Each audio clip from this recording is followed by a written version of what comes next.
Ranger Suarez entered Game 7 of the NLCS with a postseason ERA of .94, making him the best postseason starter of all time. But just how do the Phillies unlock the Red Power Ranger every postseason? To find out, we have to take it back to the beginning. Suarez first graced the MLB in a spot start on July 26, 2018.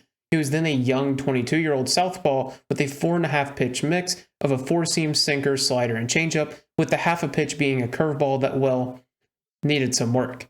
His start came against a relatively poor Reds team in the middle of a rebuild, and the Phillies offense was quick to take advantage of that, grabbing 3 runs in the top of the first, virtue of home runs from Rhys Hoskins and Carlos Santana. With the pressure off, Suarez took to the mound in the bottom of the first with nothing to fear. Oh gosh dang it. Is it 4 games in a row? You can take it to the house. Okay, let's try that again. Suarez stepped on the mound in the bottom of the fourth with a 2-run, oh come on! Luckily the Phillies tied the franchise record in homers that night and were able to back Suarez once again in the top of the 5th. This time, Suarez would keep things under control, finishing his night with 5 innings pitched, 4 earned runs, 3 strikeouts, and 1 walk. Suarez did finish the year with the Major League squad, making a relief appearance on September 24th and as an opener on September 30th, where he relinquished 1 earned run between the 2 appearances, but most importantly, laced this triple to right field for his first ever hit. He finished the year with a 5.4 ERA, but with such a limited sample, it is hard to take much from that. In 2019, we would see a much different side of Ranger Suarez, finding a full-time role in the bullpen in late June that he wouldn't relinquish for the rest of the season. He pitched to the tune of a 3.14 ERA, finishing 8 games, upping his strikeouts to 7.8 per 9 innings, while also limiting walks. Ranger also found more success with his pitch mix. The primary change was for Suarez to become a primary sinker baller. Favoring that sinker as opposed to his four-seamer was a good move, as it had better movement, resulting in weaker contact and more missed bats. In 2020, everything came crashing down. After presumably winning the 5th starter slot out of spring training, the MLB season was postponed and subsequently shortened. Then prior to the pandemic season, Suarez himself tested positive for COVID. The virus sidelined him for over a month in his hotel room. Due to the lengthy off time, Suarez needed rehab. During that time, the Phillies brought in additional help for the roster, who played well enough for Suarez to be sent back to the pen. We only got to see 4 innings of Ranger, and they weren't good. He allowed 9 runs while only striking out 1 batter.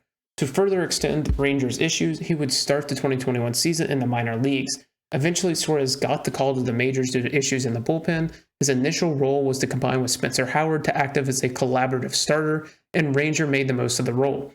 So much so that through his triumphs and other team member struggles, he held the closer role by the start of July. In the role, he had his ups and downs. He finished with 4 saves, 2 blown saves, a 1.59 ERA, but a FIP above 3.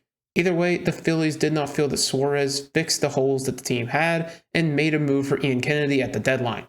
Following the move, Suarez was moved to the starting rotation, the role he had spent 3 years trying to break back into. Across the 12 starts for the rest of the year, Suarez was dominant. He had a 1.51 ERA, and as the season progressed, he was going deeper and deeper into the games when on September 25th against the Pittsburgh Pirates, he pitched a Maddox. Suarez pitched a complete game shutout in just 97 pitches, allowing just 4 hits while striking out 7. His final stats for the season was a 1.36 ERA, striking out 9.1 batters per 9 innings, allowing 2.8 walks per 9 innings while starting 12 games, and simultaneously finishing 13.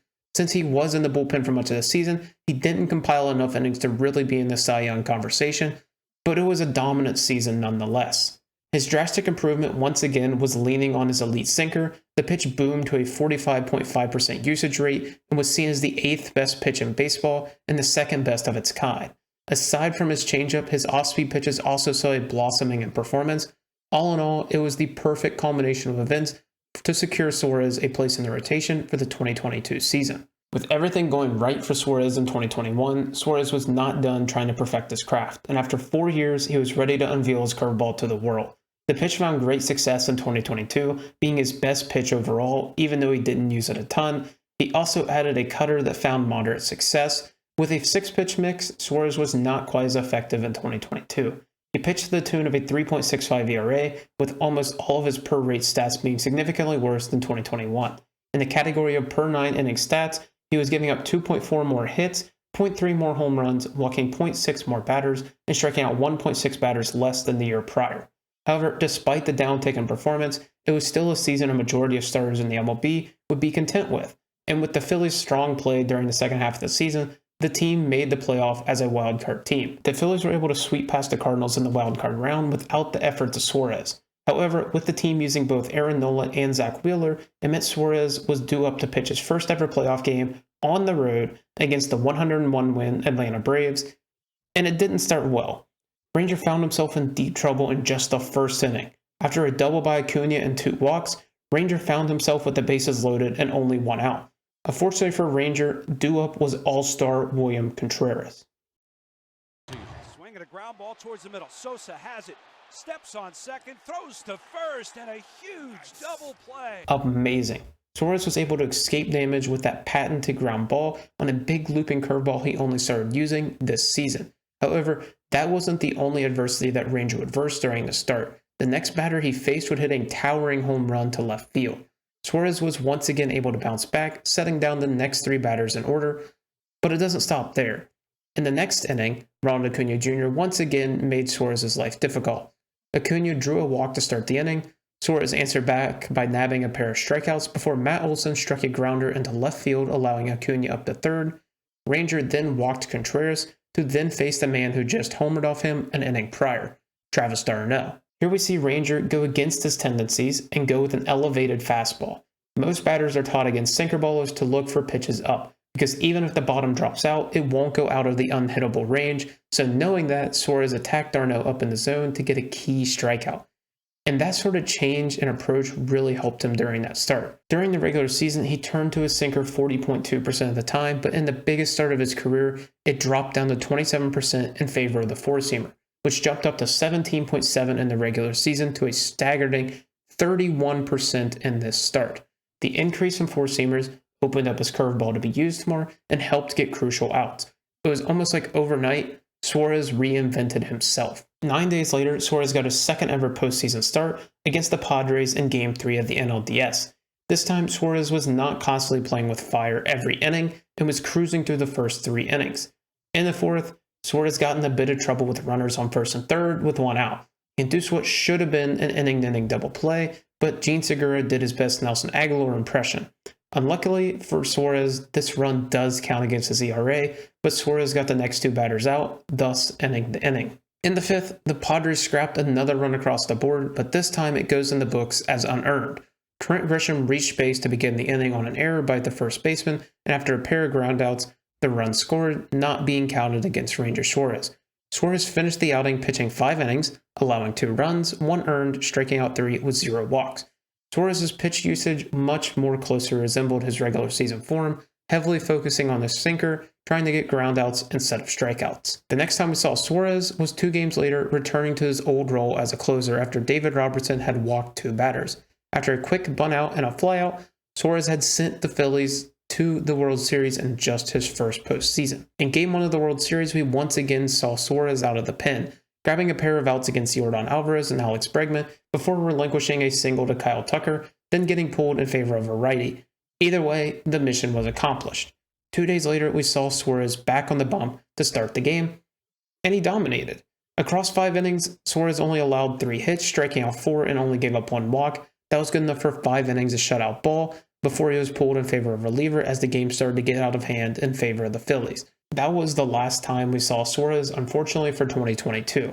But he had cemented himself as not only a starter in this league, but one that could be a consistent option that will fetch the Phillies good results with the abilities to get out in multiple ways. Hopefully, there wouldn't be some unforeseen event in 2023 that would set him back and threaten his ability to pitch in the playoffs. Well, either way, his 2023 was not the same Ranger Suarez that we had seen in years prior. He pitched to the tune of a 4.18 ERA across 125 innings. He allowed 9.3 hits per 9 innings, as well as 3.5 walks, and even with a hamstring injury in mid-August, he was able to fight his way back and get right just in time for the playoffs. However, once again, he had reinvented himself. In 2023, Suarez had a much more balanced mix, with his curveball seeing the biggest benefactor in place of the lost sinker usage. Although with an altered pitch mix, he would face the exact same situation in Atlanta to start the postseason as the year prior. Once again, Suarez delivered, quelling the Braves' bats, only allowing 1 hit and a walk over 3 2/3 innings pitched, striking out 4 batters and 1 walk. This once again allowed the Phillies to flip the rotation around, with the two main starters of Wheeler and Nola able to go up a game. In 2023, however, we did get to see Suarez pitch again in the Braves series, this time starting Game 4 in Philadelphia.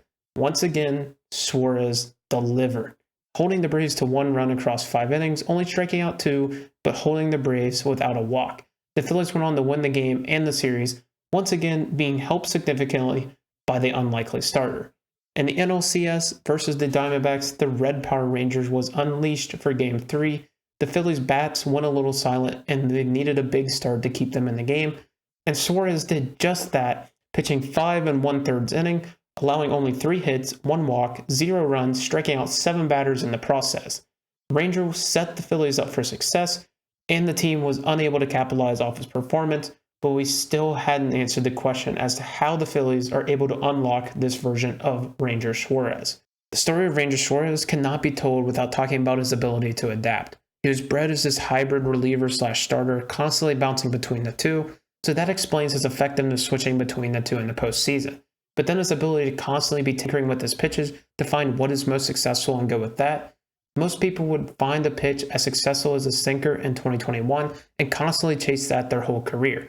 Instead, once the results stopped coming as frequently, Suarez switched things up, going back to a pitch he hadn't used in years, then doubled down on the pitch once it found success. The MLB is about adjustments, and a lot of that comes from self-scouting, and Ranger Suarez looks like the king of that.